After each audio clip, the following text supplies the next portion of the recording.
아멘. 자, 오늘은 본문을 좀 다루기 전에요.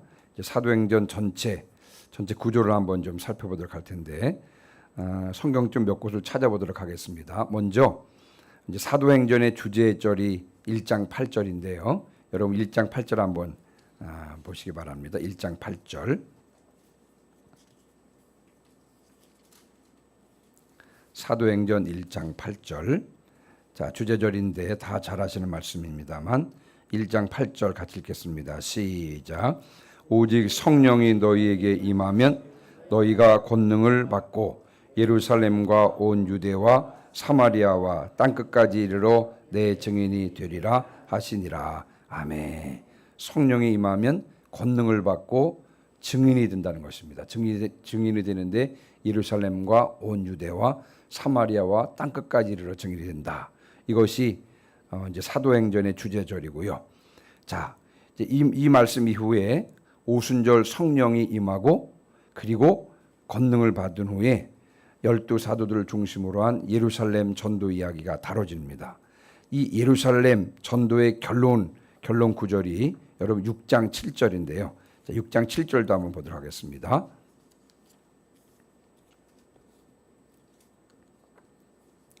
자, 예루살렘 전도의 결론 6장 7절 같이 읽습니다. 시작.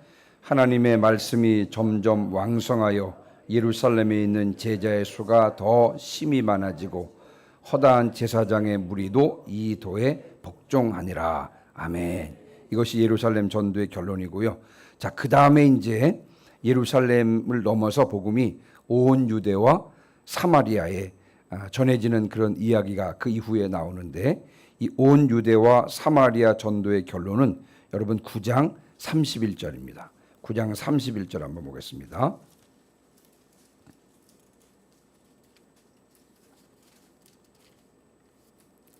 (9장 31절) 같이 읽습니다. 시작. 그리하여 온 유대와 갈릴리아 사마리아 교회가 평안하여 든든히 서가고 주를 경외함과 성령의 위로로 진행하여 수가 더 많아지니라. 아멘. 여기 보면 온 유대와 갈릴리와 사마리아 교회가 평안하여 든든히 서갔다 그랬습니다. 이것이 이제 온 유대와 사마리아 전도의 결론이고요. 그리고 나서 이제 고넬료 이야기가 나오면서 땅끝 전도, 이방인 전도가 시작되는데, 이 본격적으로 땅끝 전도, 이방인 전도가 시작되는 장은 13장부터입니다. 그때 이후로부터 바울의 1차, 2차, 3차 전도 여행과 그리고 바울의 로마행 이야기가 다뤄지는데, 이 땅끝 전도의 결론은 자, 우리 28장 30절 31절입니다. 한번 가보겠습니다. 사도행전 제일 마지막 부분이죠. 28장 30절 31절 같이 읽습니다. 시작.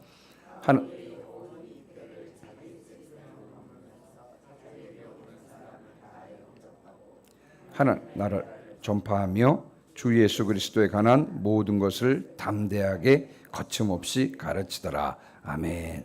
하나님 나라를 전파하며 주 예수 그리스도에 관한 모든 것을 담대하게 거침없이 가르치더라. 이것이 땅끝 전도의 결론인 것입니다. 항상 여러분 하나님의 그 대안은 사람이었는데요. 이 예루살렘 전도의 중심이 됐던 사람들은 12사도입니다. 예루살렘 전도는 12사도가 불시로 쓰임을 받았고요.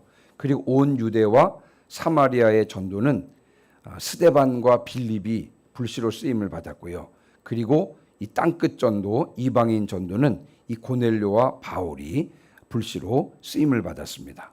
우리 교회가 이 시대의 복음화를 위한 불시로 쓰임 받을 수 있기를 소원합니다. 자, 이것을 이제 근거로 해서 우리가 6장으로 한번 가보겠습니다. 6장. 우리 오늘 읽은 이 본문 6장을 가보면 오늘은 8절부터 15절까지 읽었는데, 앞부분에 이제 초대교회 안에 있었던 최초의 이제 갈등을 다루고 있습니다. 이미 살펴본 대로 이 헬라파 유대인들과 그리고 히브리파 유대인들 사이에 이제 갈등이 다뤄지고 있는데, 매일 구제에 이 헬라파 유대인들이 빠졌습니다. 그래서 이제 헬라파 유대인들이 원망을 하는데, 이제 결국은 이 헬라파 유대인들 중에서 7명의 집사를 선택을 해서 구제를 담당하게 합니다. 헬라파 유대인들 출신의 7명의 집사들이 이제 구제를 담당을 하고, 사도들은 오로지 기도하는 일과 말씀 사역에 힘을 썼다 그랬습니다. 그 결과가 어떻다 그랬습니까? 6장 7절, 하나님의 말씀이 점점 왕성해서 예루살렘에 있는 제자의 수가 더 많아졌다, 더 심히 많아졌다라고 말씀을 하고 있습니다. 이것이 좀 전에 말씀드린 대로 예루살렘 전도의 결론이죠. 예루살렘의 제자의 수가 더 많아진 것입니다. 자, 그리고 이제 이후에 복음은 예루살렘을 벗어나서 온 유대와 사마리아로 퍼져나가게 되는데요. 이 온 유대와 사마리아 전도를 위해서 쓰임받은 사람들이 있었는데, 말씀드린 대로요, 대표적인 사람들이 7명의 집사들 중에서 2사람, 바로 스데반과 빌립입니다. 스데반과 빌립. 6장과 7장은 그 중에서도 이 스데반의 순교를 다루고 있는, 스데반의 순교 이야기를 다루고 있는 것이 6장과 7장인데요. 자, 6장 8절입니다. 자, 6장 8절 같이 읽습니다. 시작. 스데반이 은혜와 권능이 충만하여 큰 기사와 표적을 민간에 행하니. 아멘. 예, 스데반이요, 은혜와 권능이 충만해서 큰 기사와 표적을 행했다 그랬는데, 자, 여러분, 이 본문 읽으면서 뭔가 지금까지와는 다른 특별함이 느껴지지 않았습니까? 다시 한번 여러분 본문을 한번 좀 보시면요, 지금까지와는 뭔가 다른 특별함이 느껴질 것입니다. 어떤 특별함입니까? 지금까지는요, 이 표적과 기사는 누구에 의해서 행해졌냐면요, 사도들에 의해서 행해졌습니다. 자, 예를 들어 보면 2장 43절 말씀에 보면요, 사람마다 두려워하는데 사도들로 말미암아 기사와 표적이 많이 나타나니 그랬습니다. 그리고 5장 12절에도 사도들의 손을 통하여 민간의 표적과 기사가 많이 일어났다 그랬습니다. 지금까지 이 표적과 기사는 주로 사도들에 의해서 일어났는데, 여러분, 사도는 어떤 사람입니까? 예수님의 가르침을 직접 받은 예수님의 12제자를 사도라 그럽니다. 자, 그러면 여러분, 스데반은 사도입니까? 아닙니까? 여러분, 아닙니다. 스데반은 말씀드린 대로 초대교회에서 구제를 담당했던 7명의 집사들 중에 한 사람이었습니다. 그러나 이 스데반이 은혜와 권능이 충만해서 큰 기사와 표적을 민간에 행했다라고 이렇게 성경은 증언하고 있는 것을 볼 수가 있습니다. 성령님께서 역사하신 것입니다. 자, 그렇다 그러면, 자, 성령님께서는 어떤 목적으로 스데반이 이와 같은 사역을 하시도록 역사하셨을까요? 말씀드렸습니다만 이 기사와 표적이라고 하는 것은요, 그 자체의 목적이 있는 것이 아닙니다. 그렇죠? 기사와 표적은요, 선포된 말씀을 입증하기 위해서 주어지는 것입니다. 다시 말씀을 드리면, 스데반이 말씀을 선포했고요, 사람들이 이 말씀을 믿도록 하기 위해서 성령님께서 스데반을 통해서 큰 기사와 표적을 행해 주셨던 것입니다. 이제까지는 이런 사역을 누가 감당했다고요? 사도들이 담당을 했습니다. 그래서 사도들이 박해의 대상이 됐던 것입니다. 자, 그런데 6장과 7장에서는 이런 사역을 누가 감당하냐면요, 스데반이 감당을 하고요, 8장에서는요, 이런 사역을 누가 감당하냐면요, 빌립이 감당을 합니다. 이것이 의미하는 바는 무엇입니까? 내 증인이 되리라, 내 증인이 되라 라고 하는 이 주님의 지상명령은 12사도들에게만 해당되는 명령이 아니라고 하는 것입니다. 여러분, 주님의 이 지상명령, 땅끝까지 이르러 내 증인이 되리라고 하는 이 예수님의 지상명령은 예수님의 모든 제자들이 따라야 할 명령이라고 하는 것입니다. 주님의 제자인 우리들도 반드시 따라야 될 최고의 명령, 바로 그것이 내 증인이 되라 라고 하는 주님의 말씀인 것입니다. 내 증인이 되리라고 하는 주님의 지상명령을 나에게 주시는 명령으로 받으시기를 주님의 이름으로 축원합니다. 이제 스데반을 시작으로 해서요, 이제 복음이 사도들에게서 평신도들에게로 넘어가고요, 또 예루살렘에서 전 지역으로 확장되어 나가는 것을 우리가 보게 되는 것입니다. 이런 새로운 비전을 시작하고 계신 분이 누구시라고요? 성령님이시고요. 이 새로운 비전을 위해서 쓰임받은 사람이 누구냐면 바로 스데반이라고 하는 것입니다. 스데반은 이 성령이 충만해서, 다시 말하면 성령에 사로잡혀서 성령의 목적을 위해서 쓰임 받고 있는데 이 얼마나 감사한 일입니까? 쓰임 받는 것이 축복인 줄 믿습니다. 스데반처럼 성령에 사로잡혀서 성령의 목적을 위하여 쓰임 받으시기를 주님의 이름으로 축원합니다. 자, 그런데 이제 여러분, 성령께서는 스데반을 어떻게 사용하셨습니까? 제가 좀 뒤에 잠깐 설명을 할 텐데, 오늘 이제 본문은 이미 읽었습니다만 성령께서 스데반을 어떻게 사용하셨습니까? 이 질문에 대한 대답을 우리가 오늘 좀 해야 될 텐데요. 자, 예수님께서 공생애를 시작하실 때를 한번 생각해 보시기 바랍니다. 예수님께서 공생애를 시작하실 때 성령께서 어떻게 하셨습니까? 성령께서 예수님을 마귀에게 시험 받도록 하기 위해서 어디로 이끄셨다고요? 예수님을 광야로 이끌어 가셨습니다. 왜요? 마귀에게 시험 받도록 하기 위해서 그랬습니다. 자, 뿐만 아니라 이 하나님께서는 인류의 죄를 사해 주시기 위해서 당신의 아들을 화목 제물로 십자가에 내어 주셨습니다. 여러분, 성경을 읽다 보면 로마인들에 의해서 여러분 예수님께서 십자가에 죽은 것처럼 그렇게 느껴집니다만, 여러분 예수님을 십자가에 내어 주신 이는 하나님이십니다. 온 인류의 죄를 담당하도록 이 화목제물로 삼으셔서 십자가에 내어 주신 분은 하나님이십니다. 여러분, 마찬가지로 여러분 성령께서는요 스데반을 사용하시는데 스데반을 대적들에게 내어 주신 분이 누구냐면 바로 성령님이십니다. 자, 결과적으로 스데반은 대적들에 의해서 순교를 당하게 됩니다. 자, 그런데 스데반의 순교 이후에 우리가 오늘 읽지는 않았습니다만 이후에 사도행전의 그런 내용을 보면요, 이 스데반의 순교 이후에 예루살렘 교회에 큰 박해가 일어나고요, 이 박해로 말미암아 사도들 외에 모든 제자들이 다 유대와 사마리아 모든 땅으로 흩어지게 되었고요, 그 결과로 복음이 예루살렘을 넘어서 온 땅으로 전해지게 되는 것입니다. 성령께서는요 이 스데반을 대적들에게 내어주심으로 복음이 예루살렘을 넘어서 온 유대와 사마리아와 땅끝까지 퍼지게 하신 것입니다. 스데반은 예수님처럼 하나의 밀이 된 것입니다. 요한복음 12장 24절 말씀에 내가 진실로 진실로 너에게 이르노니 한 알의 밀이 땅에 떨어져 죽지 아니하면 한 알 그대로 있고 죽으면 많은 열매를 맺느니라 라고 말씀하고 있습니다. 여러분, 스데반은 예수님처럼 한 알의 밀이 되어 땅에 떨어져 죽음으로 많은 열매를 맺은 것입니다.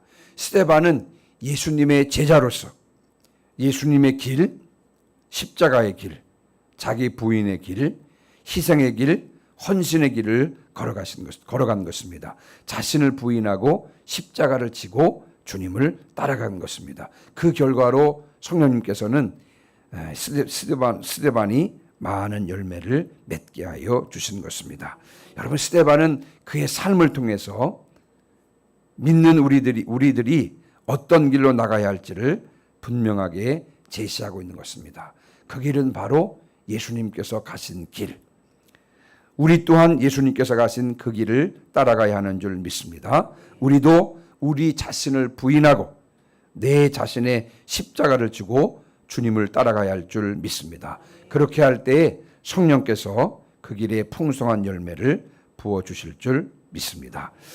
자, 이제 오늘 본문을 한번 그 이후의 본문을 좀 간단하게 좀 다뤄볼 텐데요. 자, 오늘 본문은 이미 다 말씀드렸습니다만 스데반이 대적들에게 넘겨지는 장면을 보여주는데 앞서 말씀드린 대로요, 성령님께서 복음의 확산을 위해서 스데반을 대적들에게 넘겨주는 그런 이야기입니다.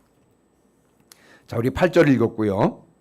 스데반이 은혜와 권능이 충만해서 큰 기사와 표적을 민간에 행했다 그랬죠. 자, 그랬더니 여러분 9절 보세요. 자, 9절 보시면요, 자유민들이 나옵니다. 구레네인, 알렉산드리아인, 길리기아와 아시아에 온 사람들의 회당, 자유민들의 회당에서 어떤 자들이 일어나서 스데반과 더불어 논쟁했다 그랬습니다. 자, 이 본문을 통해서 우리가 짐작해 볼 수 있는 것은 스데반이 이 자유민들의 회당 출신인 것을 알 수가 있죠. 자, 그런데 10절입니다. 10절 같이 읽습니다. 시작. 스데반이 지혜와 성령으로 말함을 그들이 능히 당하지 못하여. 아멘. 예, 스데반이 지혜와 성령으로 말했습니다. 그랬더니 거기에 있던 사람들이요 능히 대적할 수가 없었습니다. 자, 그랬더니 어떻게 했습니까? 여러분, 대적자들이 불의한 방법을 동원하는데 11절 보시면 사람들을 매수했습니다. 자, 12절 백성과 장로와 서기관들을 충동시켰습니다. 그래서 스데반을 체포하고 그리고 스데반을 공회 앞에 서게 했습니다. 그리고 13절 거짓 증인을 세웠습니다. 다시요. 여러분, 이 스데반이 지혜와 성령으로 말함으로 이 대적자들이 능히 스데반을 당하지 못하자 여러분, 사람들을 매수하고 그리고 백성과 장로와 서기관들을 충동시키고 그리고 거짓 증인을 세웠습니다. 어디서 많이 보던 내용 아닙니까? 예수님께서 당하셨던 것을 여러분, 스데반이 그대로 지금 당하고 있습니다. 다시 말씀을 드리면 여러분, 스데반은 예수님의 길을 그대로 따르고 있는 것을 볼 수가 있습니다. 요한복음 16장 33절 말씀에 이것을 너희에게 이르는 것은 너희로 내 안에 평안을 누리게 하려 함이라. 세상에서는 너희가 환난을 당하나 담대하라. 내가 세상을 이기었노라. 요한복음 16장 33절 말씀입니다. 여러분, 우리들은 예수님을 따르는 자로서 이 세상에서는 환난을 당하게 되어 있습니다. 믿는 자들이 환난을 당하는 것은 당연한 건데 왜요? 소속이 다르기 때문에 그렇습니다. 그러나 이 땅 가운데서 당하는 환난에 대해서 우리가 담대해야 됩니다. 왜냐하면 예수님께서도 세상에서 환난을 당하였지만 세상을 이기셨기 때문에 그렇습니다. 예수님을 따르는 우리들은 예수님의 이름으로 세상을 이길 줄 믿습니다. 자, 15절 마지막 절입니다. 15절. 자, 15절 같이 읽습니다. 시작. 공회 중에 앉은 사람들이 다 스데반을 주목하여 보니 그 얼굴이 천사의 얼굴과 같더라. 아멘. 사람들이 스데반의 얼굴을 보니까 천사의 얼굴과 같다 그랬습니다. 여러분, 지금 스데반은 어디에 서 있냐면요, 공회 중에서 피고석에 서 있었습니다만, 그러나 마치 스데반이요 든든한 후원자인 하나님 앞에 서 있는 것처럼 여러분, 그의 마음은 평온하고 담대했다라고 성경은 증언하고 있습니다. 이미 말씀드린 대로 자, 7장에서는요 공회 앞에서 스데반이 설교를 하고요, 그리고 나서 어떻게 됩니까? 결국 스데반은 순교를 당하게 됩니다. 이 스데반의 순교로 예루살렘에 있는 교회에 큰 박해가 일어나고요, 사도들을 제한 나머지 제자들이요 온 유대와 사마리아와 모든 땅으로 흩어지면서 복음을 전하게 됩니다. 스데반의 순교로 이 복음의 불길이요 예루살렘을 넘어서 온 유대와 사마리아로 퍼져나가게 된 것입니다. 그래서 이제 스데반의 이야기가 이제 중요하게 되는 건데요. 자, 오늘 이제 말씀을 마무리하면서 만약에 주님께서 스데반처럼 복음을 위해서 나를 대적에게 넘겨주신다면 여러분, 그것을 기뻐하며 감당할 수 있겠습니까? 성령께서는 복음의 확산을 위해서 스데반을 대적들에게 넘겨주셨습니다. 만약에 스데반처럼 주님께서 복음을 위해서 나를 대적에게 넘겨주신다면 나는 그것을 기뻐하며 감당할 수 있겠습니까?